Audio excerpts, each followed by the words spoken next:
Okay, great. Well, I'm sure more people will roll in, but in the meantime, I'd like to welcome everyone today. Thank you, everyone, for participating in today's event by CBM and CBM's financial advisory subsidiary, MBI. So, our presenters today are Debbie May, who is Executive Vice President and the Director of CBM's Financial Planning Practice, and also Chief Investment Officer at MBI, and Alex Seleznev, who is our Senior Advisor and Portfolio Strategist. And today they're going to be speaking about what's next, managing risk in uncertain times, top 3 actions to take now. This is the second presentation they've given in the last month on April 16th. They also presented on top 5 investment and financial planning ideas during an era of market turbulence. So thank you for those of you who submitted questions ahead of time. They have been given to our presenters for consideration and will be answered. If there are any questions that we don't get a chance to get to during the meeting, we'll do our best to follow up and send you the questions then. And in the meantime, we also have a chat box over on the left side of the screen. So as questions or concerns come up, please feel free to add them to the chat box and our presenters will respond to them as well. So thanks once more for attending, and I'm going to turn this over now to Debbie and Alex. Hi, everybody. Thank you again for coming and attending, I should say. And we really, truly hope everybody is doing well.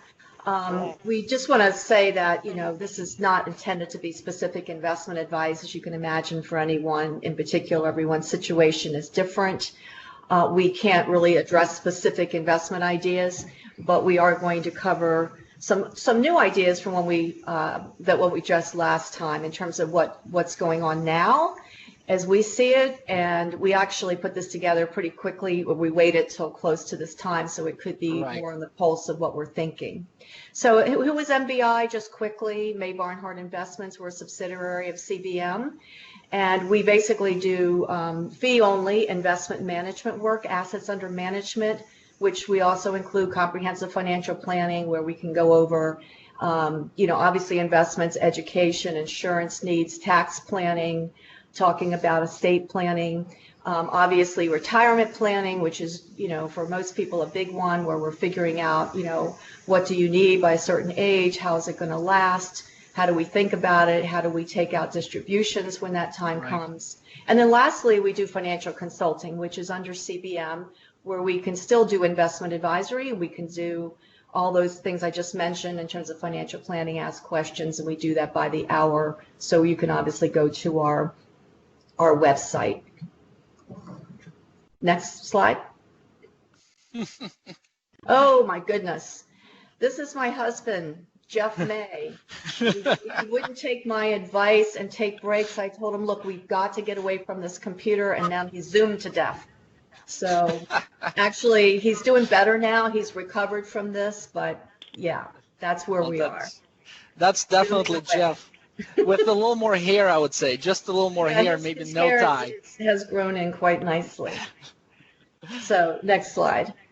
Alrighty, so I'll jump in here. So hello, everyone, and thank you for joining us on this beautiful day. Of course, all of us are sitting inside. So as Debbie mentioned earlier, this is a follow-up to our webinar on April 16th. So we'll, go from there. We'll start with some updates on the market conditions just to make sure everyone is on the same page. And then we'll go into more specific strategies that we're considering at this point. So in terms of where we are in terms of the market performance results, and what's interesting about it, a lot happened over the past 30 to 40 days, but in terms of the actual market performance, we're essentially at the same level where we were in the middle of April. So as a reminder, in March of this year, we had this historic decline when the markets were down more than 36% in the matter of 11 days, not even trading sessions. Since then, essentially over the past 2 months, the market's recovered by quite a bit. We're looking at the Dow here, which was up by more than 32%, which essentially erased, roughly 2/3 of the decline. In terms of performance results as of today, the Dow is at -14. S&P 500, which is a more diversified index, is down 8%, and actually NASDAQ, which is usually considered to be a technology-oriented index, is actually in the positive for the year, so positive 4%. Now, in terms of what happened, I'll start with the GDP numbers. I mean, many people are paying attention to those figures, and in some sense, as expected, those numbers were negative. The GDP is down 4.8% for the year. This is on an annualized basis, and we're expecting it to be down in the second quarter as well. In terms of what different analysts and economists are predicting, most of them are predicting some growth in the second part of the year. Some of them want to be more conservative and saying the economy is not going to grow until the beginning of next year. But again, the next quarter is also expected to be negative. In terms of the earnings, corporate earnings, we're actually getting closer to the end of the first quarter earnings season, and I'll tell you again, most companies, not all but most, reported negative earnings, but in most cases they were not more negative than people were expecting them to be. And that's important because again, a lot of that was already priced in the market drop that we experienced in March. Unemployment, you cannot really miss that. We're at this new historic level of 14.7%. More than 23 million people are unemployed, unfortunately, and those are just your official numbers. And again, just makes you wonder, just 4 months ago, we had another historic moment when the unemployment was at 3.5%, which was essentially the lowest over the past 50 years. Now, one of the metrics usually we wouldn't necessarily cover in a conversation like this, but retail sales. Retail sales were down more than 16% in April. And if you look at the past recessions, usually, retail sales are down, but it's single-digit numbers, not as bad. But of course, when you have people, most of us are sitting at home or working from home, that affects our retailers. And then finally, oil. It's hard to miss that. 3 weeks ago, I want to say 3 weeks ago at this point, we also had this historic moment. Oil prices were actually negative. So for a short period of time, if you were willing to accept delivery of physical oil, you would actually get paid $17 per barrel. Of course, it doesn't work like this in practice. This is how futures markets work, but that's again what happened. As a side note, and this is not what you see on the slide, but I wanted to mention that we had multiple clients who reached out to us and wanted to talk about oil companies specifically. And of course, as part of this webinar, we can't go in any single companies. I will say this though, the so-called break-even point for many of them, especially smaller ones, is roughly $40 per barrel. It can be more, it can be less. So if the price of oil remains where it is now, which is at roughly, checked this morning, was at 33 per barrel, well, quite a few of them may, no longer be with us, maybe as early as next year. So be careful, where you're looking for your bargains. Now, everything I just mentioned, most of what I just said, unfortunately, was not all that positive. But again, that did not prevent the market from rallying by more than 32% over the past 2 months. The market volatility is down. So again, what's interesting, when those numbers came out, on most of the days, the markets were actually up. So that again tells us this is essentially a never-ending discounting mechanism, and people are always looking in the future, usually 6 to 12 months ahead of time. In terms of the bargains in general, we talked about that in April. For those of you who are interested, there is still some, but certainly not as many as we had in the middle of March or beginning of April. There's been a lot of market adjustments, meaning that people are paying much more attention to what they're buying and perhaps more importantly to what they're selling. So companies that are expected to essentially benefit from this, they're up even more, and certain industries that are expected to suffer for longer, stocks in those industries are down even more. In terms of our anticipated market recovery, no particular changes to what we said in April. 9 to 24 months is what we're looking at this point. Where we are now, it does resemble a so-called V-shaped recovery, does look like that. But again, as you look at, different opinions, that's not what most people are expecting. A lot of volatility is coming, a lot of speculation, but again, in terms of our expectations, they're mostly the same. Right. So to Alex's point, we really don't have any significant changes in terms of our outlook and strategy that we went over in April, but we do want to focus on a few things that we didn't focus on our last presentation. One, and when we talk about reevaluating your financial and investment plan, we mean doing that really now, stress testing it. And what that means to us is that when we're presenting to clients their projections into the future, retirement, that we're saying what would happen if you started at a moment where the market was, let's say, December 19, and then it took this dive. Could you withstand that? And we, typically that could be 20%, 25%, 30%, just to see how the numbers move. And that's really stress testing any projection that we would do. Keep in mind that stress testing is also, can you sleep at night? So you don't want to panic. You don't want to lose sleep. You want to be able to accept the risk tolerance that you're accepting and understand that this is a long-term plan. This is not just about 2020. And if you can't do that, then you really have to relook at the asset allocation and how you're approaching things.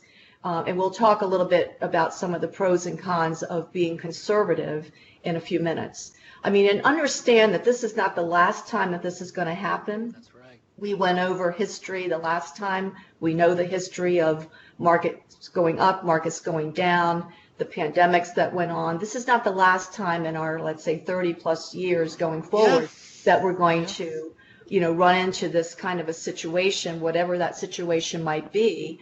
And you see how dramatic this happened, basically kind of almost overnight. The second part of really reevaluating your plan is understanding your cash needs.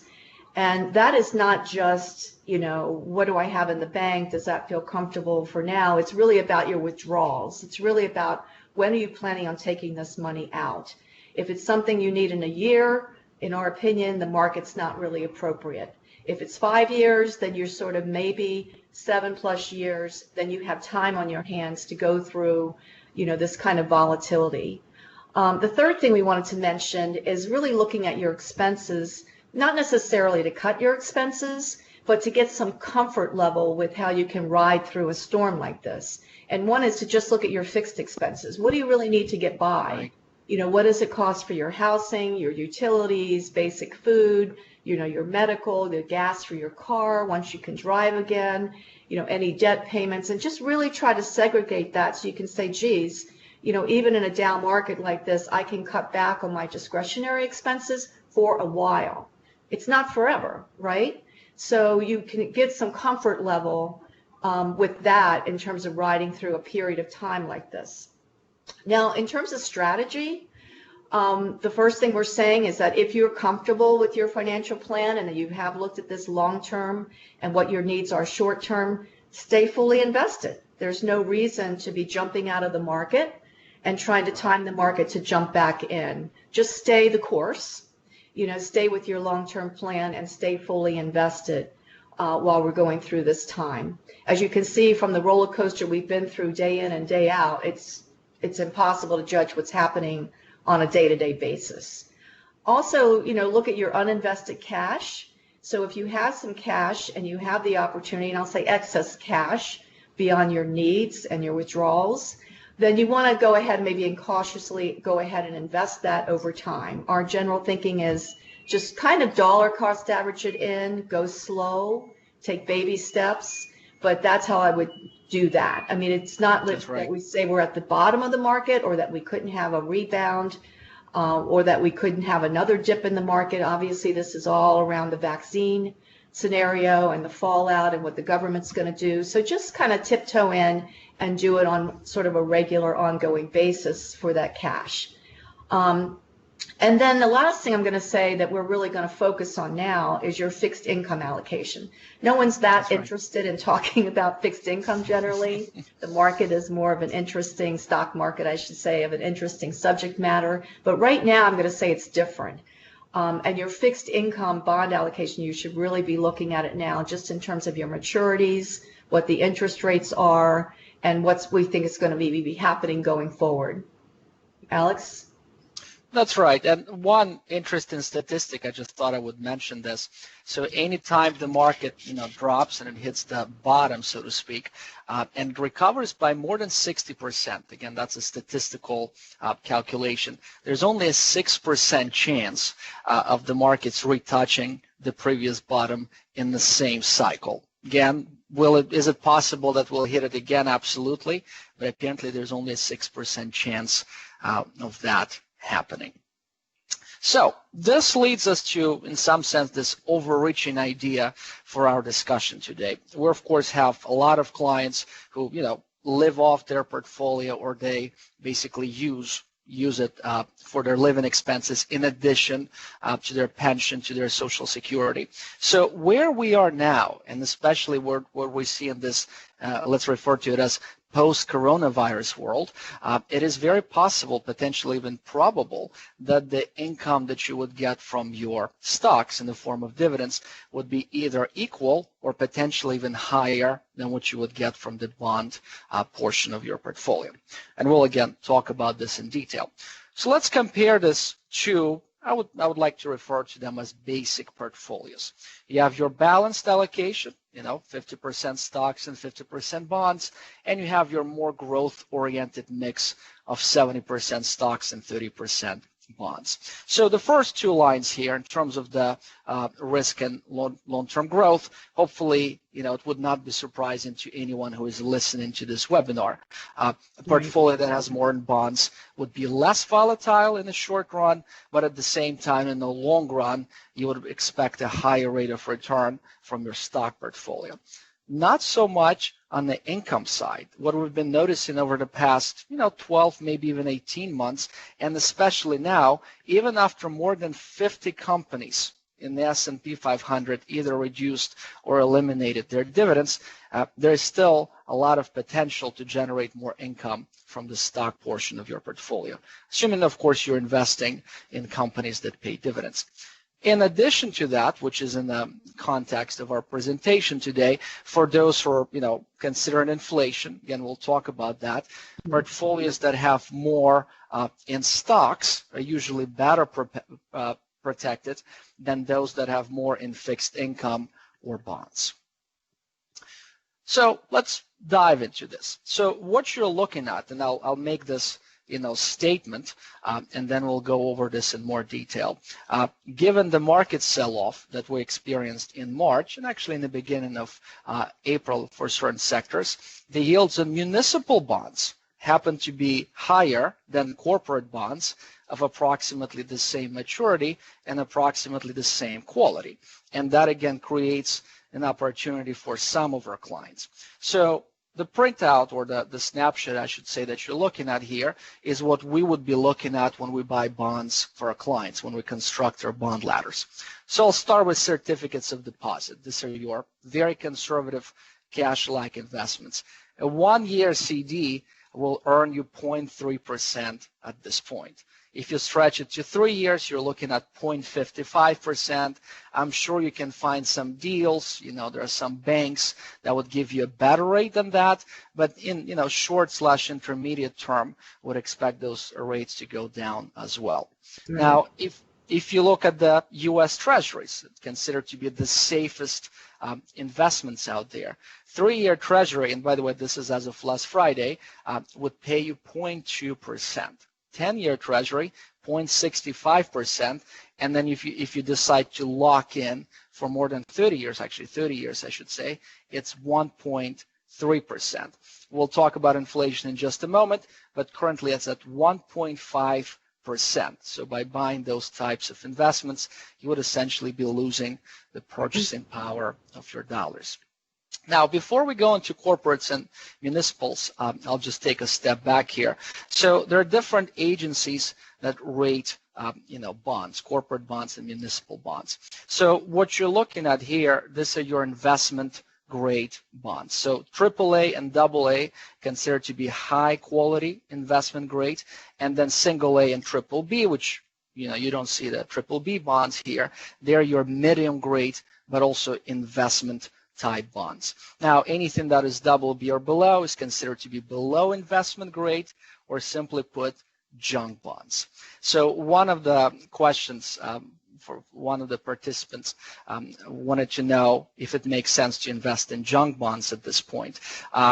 Potentially, but this is way outside of the scope of this presentation, and in terms of buying individual bonds, I would really stay away from that, meaning individual junk bonds. Now, in terms of some of the examples, that just so you know what those companies are, AAA would be Microsoft, AA would actually be Apple and Walmart. Those are some of the examples. For single A, it's perhaps somewhat less known companies, Royal Bank of Canada and Ameriprise are some of the examples.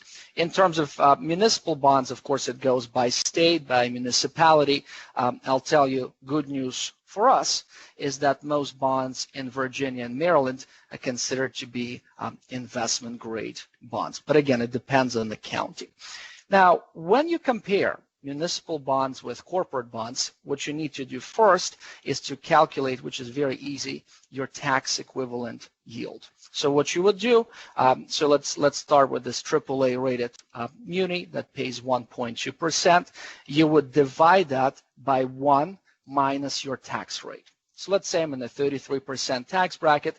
I take 1.2 and I divide it by 1 minus 0.33.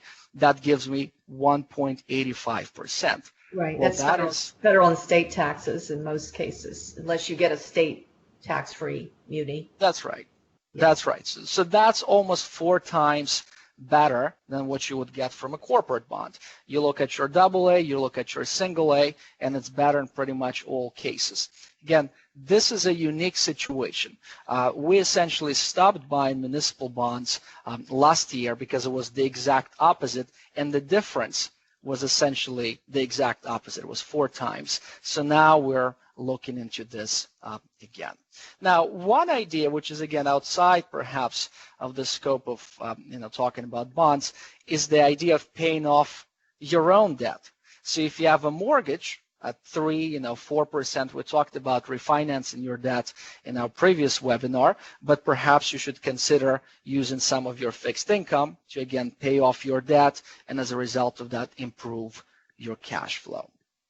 So Yeah, I don't know, Debbie. can I add to that? Yeah. Absolutely. I mean, when you're talking about your own debt, we consider it like a negative bond.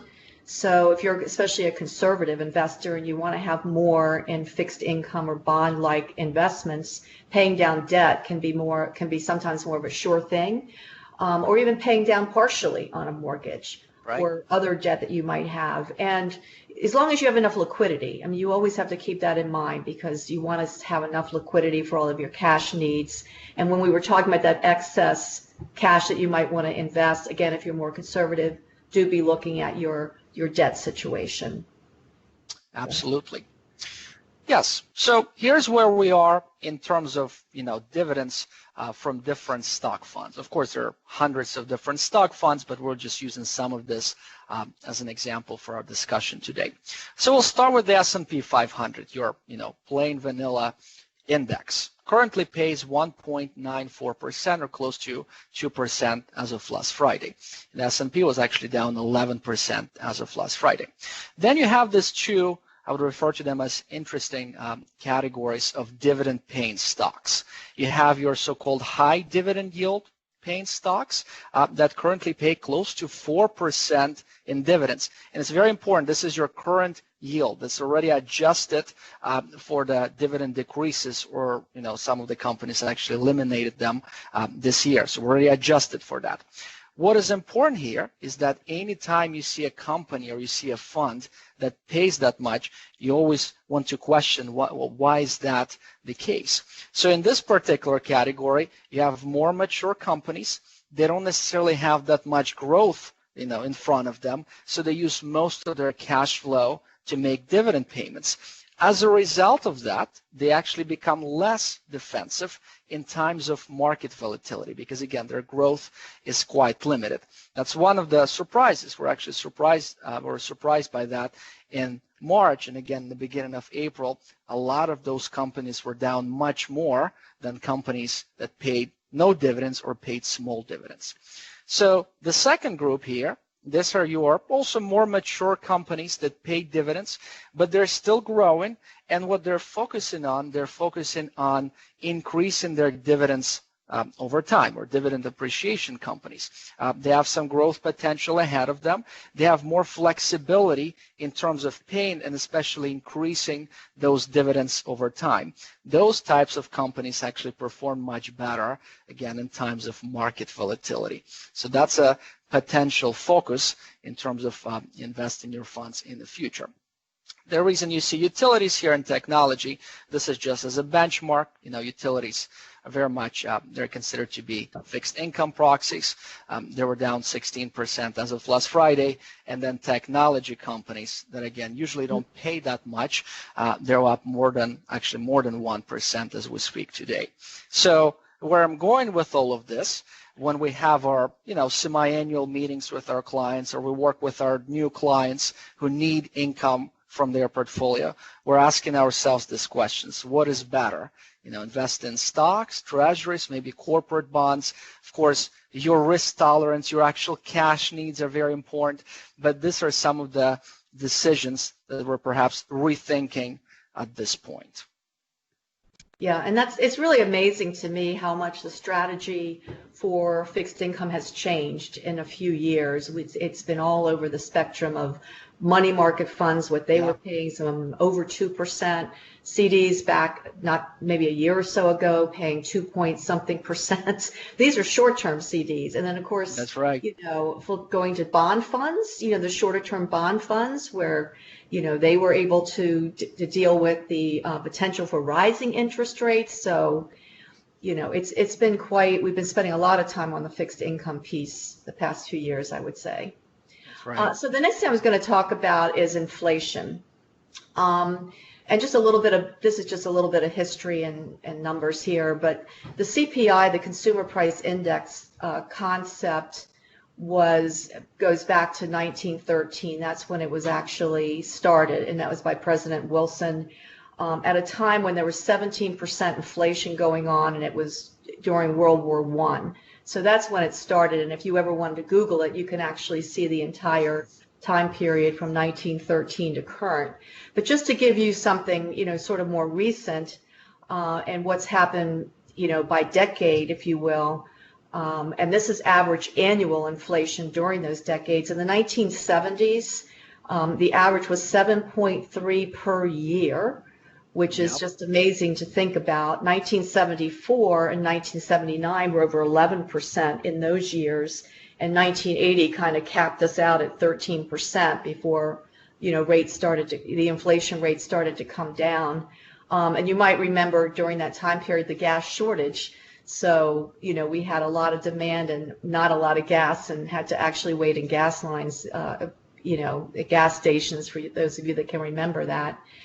So you can see, each decade how much inflation's been, and what's happening here is we're really dealing with purchasing power, right? So we talk about risk of market decline, market volatility, but what about over time, the purchasing power of your money? And we all understand that concept, but it always is amazing to me to see it sort of multiplied out and what happens. So if you purchase something in 2000, you can see below for $100, you would need to have $149 to purchase that. And so that's over a 20-year period of a 49% increase, just a compounding of kind of normal, if you will, or relatively low when we look at 2.6% in 2000s to where we are now. Literally now we're at 1.5%. Is that okay? I mean, I just felt like I had an echo. Yeah, okay. There was just a little bit of echo for a second. Sorry about that. Fine now. So basically, we know what inflation is. It's increase in prices and fall in our purchasing value of our money. There is some, basically good inflation, I would say, that generally what is trying to happen with the Feds is to keep the inflation, just under 2%. There's nothing that's really published, this is an exact percentage, but the idea is that, the inflation rate would be something less than what you can earn in interest. And as you just interest income, and what you just saw basically with where the interest rates are and where inflation is, we're kind of lucky to be even, equaling inflation right now. So what causes it obviously is there's a lot of dollars that are out there that we have that are chasing too few goods, that the economic growth is really not keeping up with the money that's out there in the market. So that's obviously going to create, more demand for less things, and inflation is going to occur.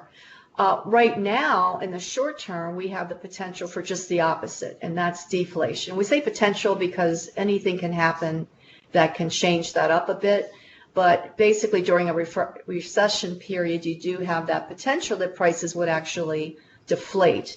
And an example of that is what Alex just said, is really the gas prices, that we had too much oil in the market, nobody can drive anywhere, so the prices came way down for gas, right? There's basically a glut on the market that maybe is going to, even out over time. The other one that is interesting is milk. So that's right. The situation where it just stop, stay at home, no one's buying milk. The farmers are all set up to have their milk be shipped and be used, and they've got that whole thing going. And then all of a sudden it stops, and there's no more demand for milk than there always was. So there's nowhere to store it, right? I mean, it's something that really can't be kept long term and in storage facilities. So they're basically dumping milk. So that's what's happening right now. And then what we're focusing on in the intermediate term, meaning after the next couple of years, is the potential for a higher rate of inflation. As we basically have, pent-up demand that might be occurring, and where we're chasing, goods that are not out there as much as they should be or could be, right. As we're trying to look at the debt situation that's out there, how is that going to, be under control? Obviously, inflating it away over time, helps that. It even helps people that have loans, because they're paying back loans with dollars that aren't worth as much than they borrowed when they borrowed them. So there is that potential for higher inflation down the road. And as we just saw from the slide I gave you, it's out there anyway to be concerned about. So, one example is look at that 10-year Treasury that Alex just showed you at 0.65% currently for a 10-year loan. That's nowhere near even a low inflation rate. So if you're going to invest in something like that predominantly, you're going to basically be backpedaling. You're going to lose a lot of purchasing power over time. That's right. Alex? Is it you? Oh, inflation risk is still me. So obviously this is a little, just to say it again, if you're sitting in savings accounts, you're really not earning anything. So you're at risk keeping too much cash, as we've been talking about. Fixed income in terms of bonds, they're not earning that much. You just saw the U.S. Treasury, what that's doing. So you have to be concerned about that. And then if you're ultra conservative and overly conservative with having a lot of cash, that in general is going to put you at risk for inflation. You may have less volatility, as Alex pointed out, in terms of the value of your investment, but that's pure value. That's not what it's necessarily going to give you purchasing value in the future. That's exactly right. So in terms of the potential solutions, and one thing I do want to stress, and perhaps this would sound a little repetitive, in the short run being 6, 12, maybe 18 months, most people are actually expecting a certain level of deflation, meaning prices would actually go down. But in the long run, again, there's always that possibility. Also, when we were preparing for this webinar, I looked at multiple different articles that had nothing to do with coronavirus, but there's a lot of discussion of inflation, but we essentially had none of it or very little of it over the past 10 years. So one of those examples when you want to prepare, absolutely, but you do not necessarily want to over-prepare for something like that. In any case, so these are some of the tools that are available to you. So I'll start with the Treasury inflation protected securities, or TIPS. That's how you usually refer to them. So these are government bonds, and what makes them special is that when you buy them and each particular bond matures, at maturity, you would either get your money back or you'd get something more than that, because the value of the bond would be adjusted for inflation. And that's what's been happening in the past.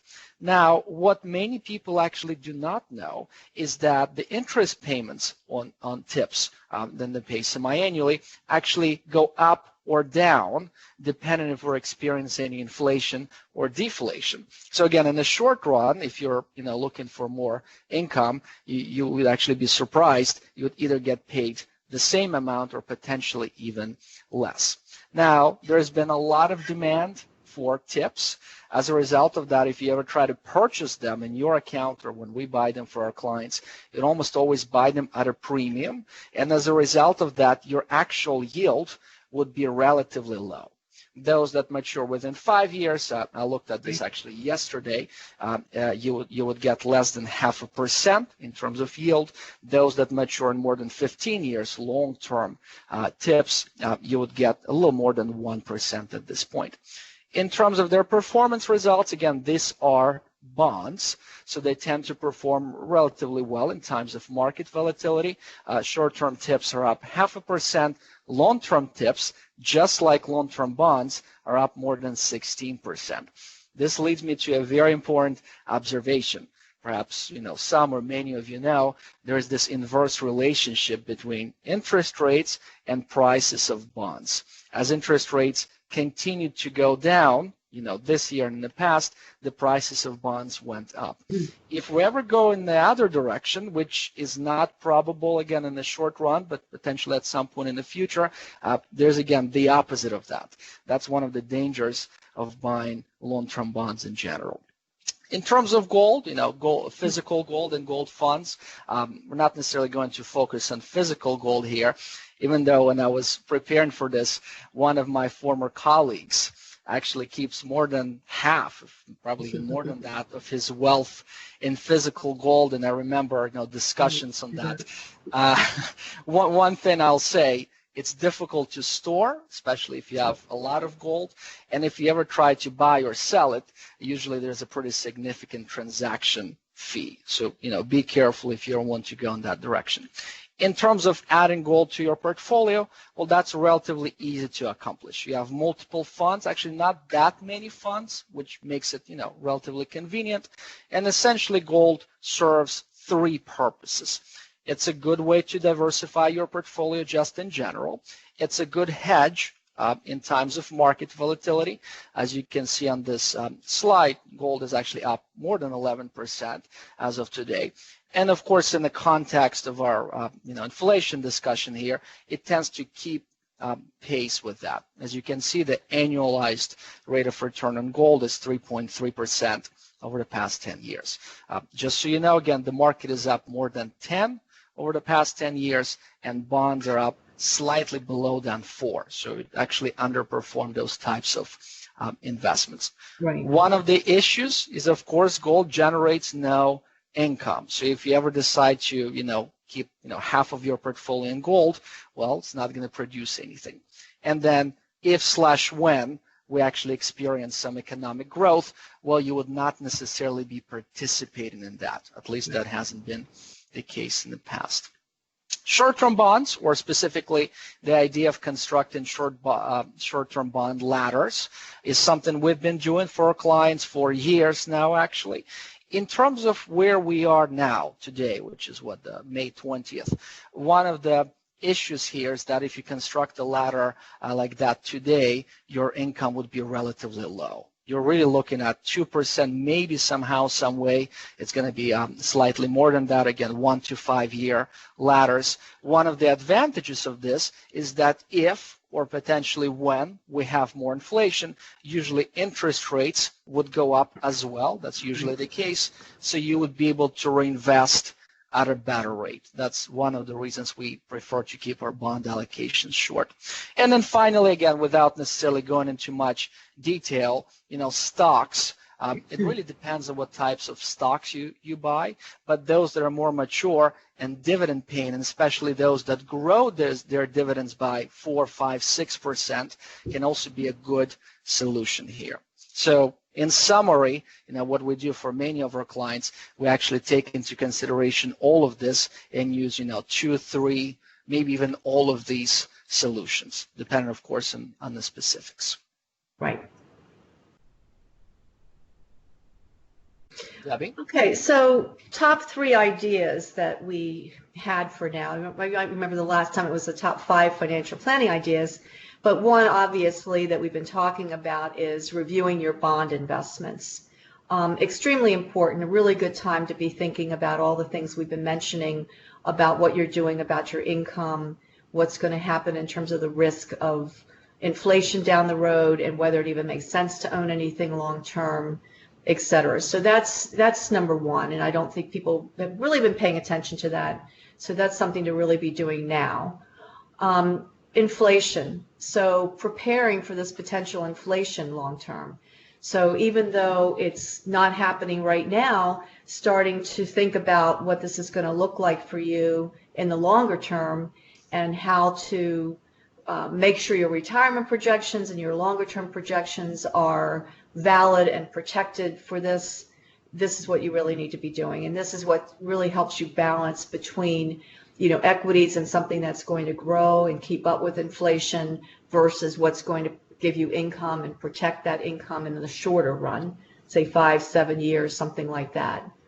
And then the last one really is something that we came up with, is to position yourself for success, which really means looking at this from a positive perspective versus a negative perspective. And the first thing I said basically is start thinking about, if you're still working, maybe capturing some of that income from working in the form of perhaps you've hit the Social Security maximum at some point in the year, right, and now your income has actually gone up. The Social Security maximum is about $137,000. You really should have a game plan to say, okay, that's extra money coming in. What am I going to do with it? Because really the first thing you can do for longer term success is to save money in the first place. I mean, that's what we're talking about, is what money that you've actually saved.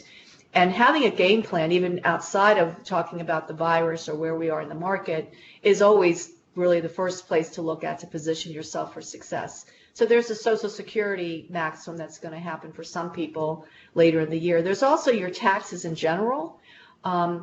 This year in particular, a lot of people should be thinking about, am I over withholding? Am I paying in too much in quarterly estimates? Should I hold some back and wait and see what's happening later in the year? We're not expecting a lot of capital gains. Our income in general may not just be as high as it was in 2019. And 2019 was a very high point. So really take a look at that, and especially if you haven't filed for July 15th, or you're just literally looking at 2020, to make sure that you're not overpaying. And perhaps that creates some extra cash for you to invest in this market this year, rather than waiting for a refund that could be really a year from now. We talked about excess cash in general. We talked about really re-looking at your asset allocation to make sure that you have a game plan again that's a little bit more longer term, and also to look at your discretionary expenses. So right now, I don't think a lot of us have a lot of discretionary expenses. I know that I've canceled a few trips. I know I'm not, going out and buying much. So right now, I mean, that's a time period to say, can I capture some of that money that I'm not spending that I would have spent, and maybe have that to create more savings and more investing. So I think about a lot of these things on a positive note. That's right. Did you want to add anything, Alex? Well, not much. I believe you mentioned the RMD. So that's something we've been discussing with our clients. Again, something tells me many people are aware, but the required minimum distributions were waived for year 2020, so you're no longer required to take them. I literally just this morning spoke with someone. The lady, she stayed at her children's house, so she was not necessarily paying any attention to this. But basically, under the CARES Act, you actually have until July 15th not just 60 days, but you have until July 16th to reach out to your financial institution and redeposit your required minimum distributions if that's what you're trying to accomplish. In this particular situation, it made a lot of sense because she has two portfolios, one taxable, one tax deferred, and we absolutely want to keep her tax deferred portfolio in place for as long as possible. So there's just that in terms of adjusting your tax, your quarterly taxes. Right. No, absolutely. Because if you have money that's outside of those, the retirement account that you don't have to pull out, this is the time to really be thinking about that, because that's going to be just ordinary income, right? And that could be, that's not going to have to be made up either in 2021. So it really can be like a shot in the arm of some extra cash by virtue of taxes. Right. It's a good point. So this is just meant to be a reminder when we were looking at those who participated in this webinar. We talked about this in our last one on April 16th. This is some of the financial planning ideas for you to consider. We talked about taking a contrarian view and following your plan, and a part of that was actually taking advantage of the market volatility and potentially investing some of your excess cash, if you have any, in the market. We talked about the Roth conversions, very powerful. I'll tell you on a personal note, that's something I've been focusing on over the past several weeks, actually. Again, it's almost like it's a perfect storm of sorts. The market is down. You have no capital gains or even capital losses that we harvested. Let's say you're over the age of 72. You're also not required to take your required minimum distribution or RMD. So that creates this opportunity to convert without potentially paying any taxes or paying them at a much lower rate. So that's still valuable. Of course, tax. When we just sent an email out, we've been telling people that some of these ideas, you can feel free to reach out to us and we can see if it's worth, having a longer conversation about it. But we've been looking at Roth conversions really, Alex, for, gosh, has it been 10 years? At least. Years? I mean, that's... there's a lot of loopholes associated with it if you're still working. But it's something you really should look at each and every year. I mean, each year should really stand on its own when you're thinking about should you be doing any of this. There's a host of reasons. That's right. The tax loss harvesting, I'll just mention that. I mean, we've been doing that really in real time, and so it's something, look at your portfolios and see if there's any unrealized losses that are sitting there in your taxable accounts, and think about going ahead and taking those losses so you can bank them. You're looking at, in some cases 25 cents on the dollar that you're saving for the future against gains. And you can obviously reinvest the funds, right? You can reinvest it in something very like kind, but that's real money. And should sit and wait until the market bounces back up perhaps later in the year. If you're not doing that in real time, it's hard to capture that as well as just waiting till the end of the year. Well, absolutely. And I'll just touch on that. We're very aggressive when it comes to tax loss harvesting. This year, actually, firm-wide, we already harvested twice.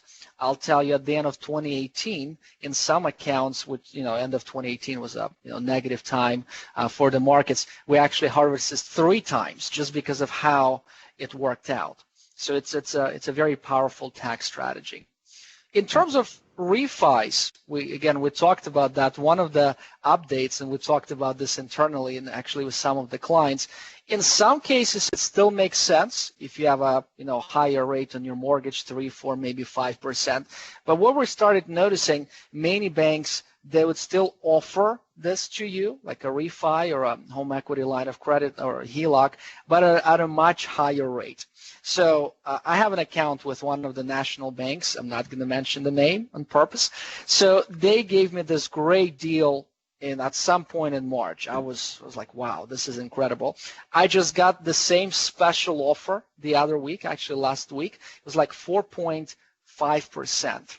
It's actually, and it's variable. So that's essentially what happened. And there's a lot of demand for refis and HELOCs. So instead of saying we're just not going to do it, and I'm sure some institutions are just not doing this, they're essentially just raising rates at this point. So. Right. And in terms of refinancing, I mean, interest rates are down. obviously. And sometimes people say, well, geez, it's not down that much, but it really depends, obviously, on the size of your loan, how long you're going to stay in the property, you think, and, you know, what kind of reduction you have, because it's, again, real money.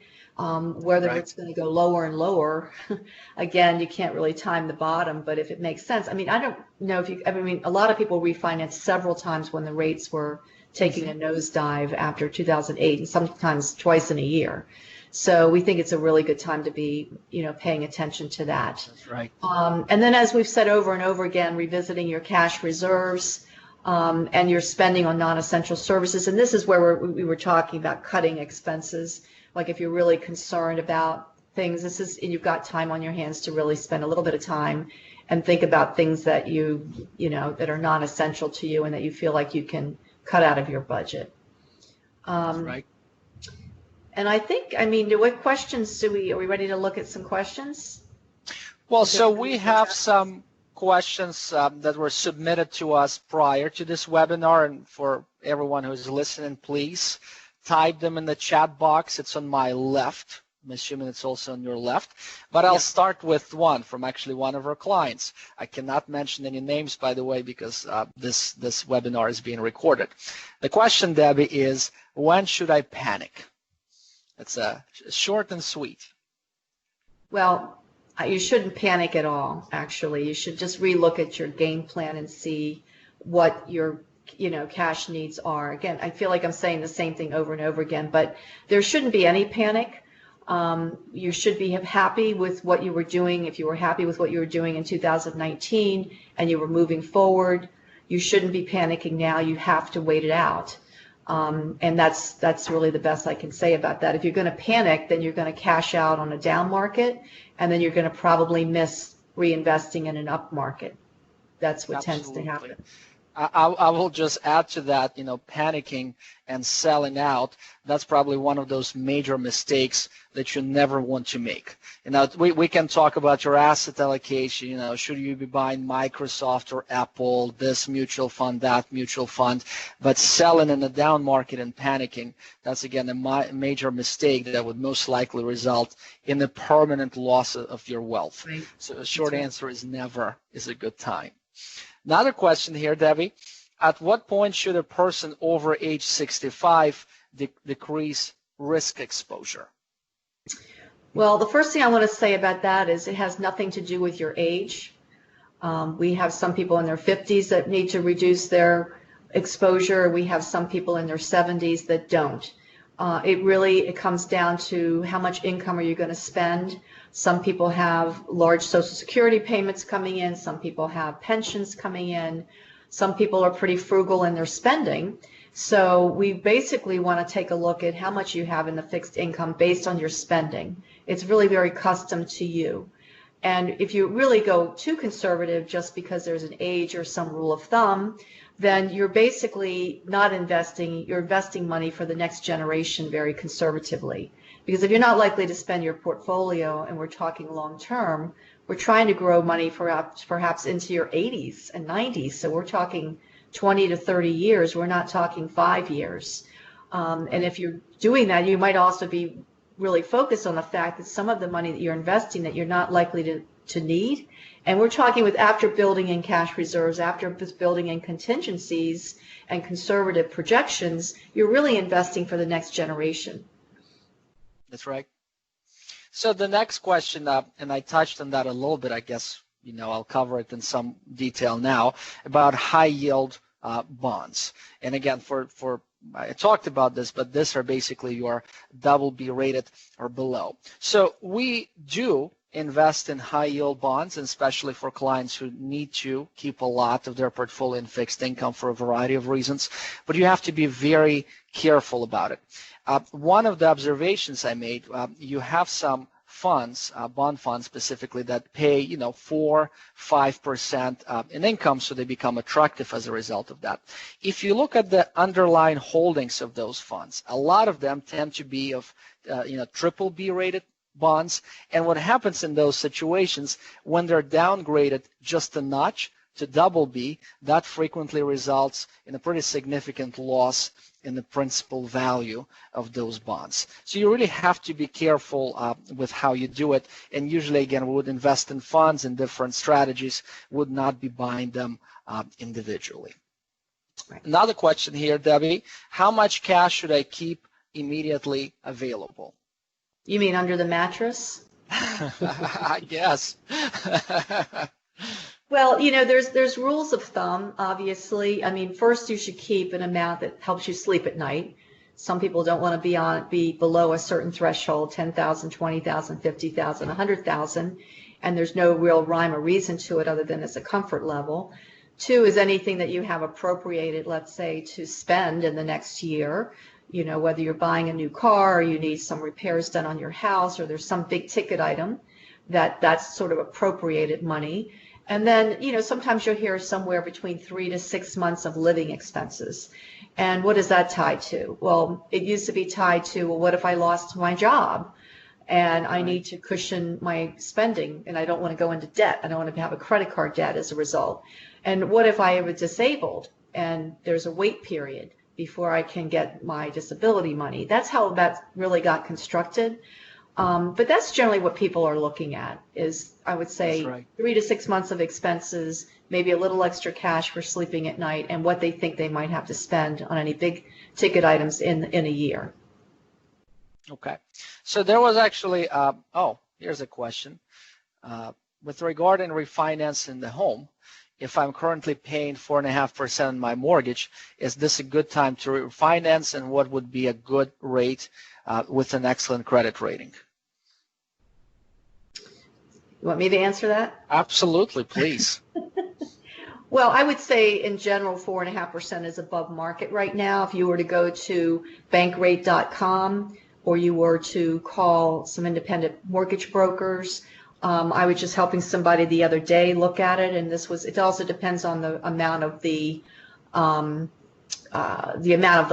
Obviously, there's different thresholds, but let's assume it was, you know, under 700,000 or something like that. You're probably in the 3.5% world. So then we start talking about a 1% spread. You have to look at the closing costs. That's something to shop around with. Always get that good faith estimate, I would say, to make sure they're not charging you any significant loan fees, that they're, you know, giving you a remake or what is it called, an update on your title insurance policy, not charging you the full amount. So again, it's just an evaluation of cost benefit. How long are you going to be in your house? That's right. If your mortgage interest was tax deductible, you know, obviously the savings on the interest rate is diluted a little bit. So I would say, you know, based on that rate that you're showing me, it's probably almost a no-brainer to be looking at refinancing. I agree. I mean, my rule of thumb is 1%, so 4.5 is quite high given where we are at this point. So I would definitely look into this. Right. Any other questions from any of the participants? So I have one more here. Again, it was submitted prior to this webinar. By the way, there was a question from one of our clients on the Roth conversion, but we should probably cover it, you know, separately. So the question is, should we hold or invest? It's, again, short and sweet. So what do you think about that, Debbie? I don't know what that means exactly, but I think, as we mentioned earlier about excess cash, so when you're saying hold or invest, I'm taking that to mean that there's some cash on the sidelines that could go into the market. As you mentioned, you're 95% of the time never going to time the bottom or get in at the right time on the top. That's just 95% of the time that doesn't work. And that's why we were talking about if you have excess cash, to start putting it in the market.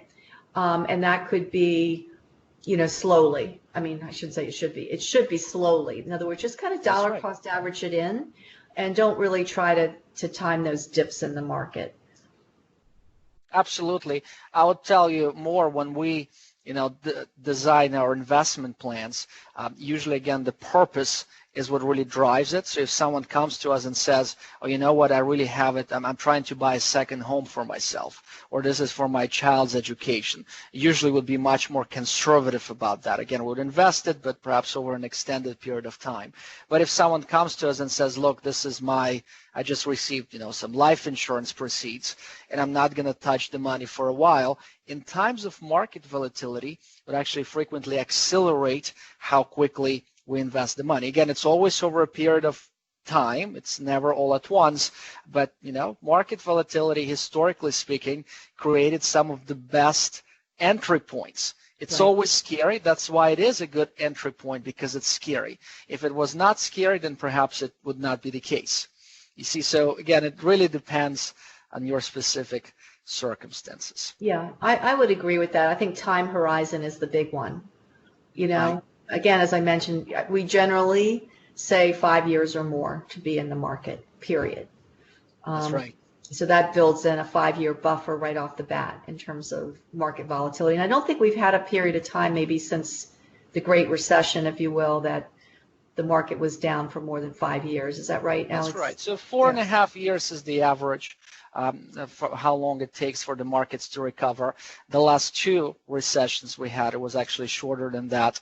But we usually, again, for our clients who are in retirement, our benchmark is 7 years, or this full business cycle. We want them to be fully protected for at least 7 years. And that can be adjusted. For some of our clients, it's much more than that, because that's their personal preference. But at least 7 years is how much we keep in something liquid and readily available. Okay. So anything else? Any other questions? Do not believe we have any other questions. Yeah. So. Okay, I would say, just in sort of conclusion, if that's okay, that we will be on webinar again at some point. We're thinking it's probably closer to the fall, after we have some time under our belt, unless there's anything that's really happening in the market that we would like to, put together in a longer presentation like this. It's probably going to be the fall that we'll reach back out. But feel free to reach out to us with any questions, or email us. And everybody stay safe, stay well. That's right. And try to enjoy the nice weather. It's beautiful Thank weather. you. Yeah. Thank you, everyone. Right. Thank you.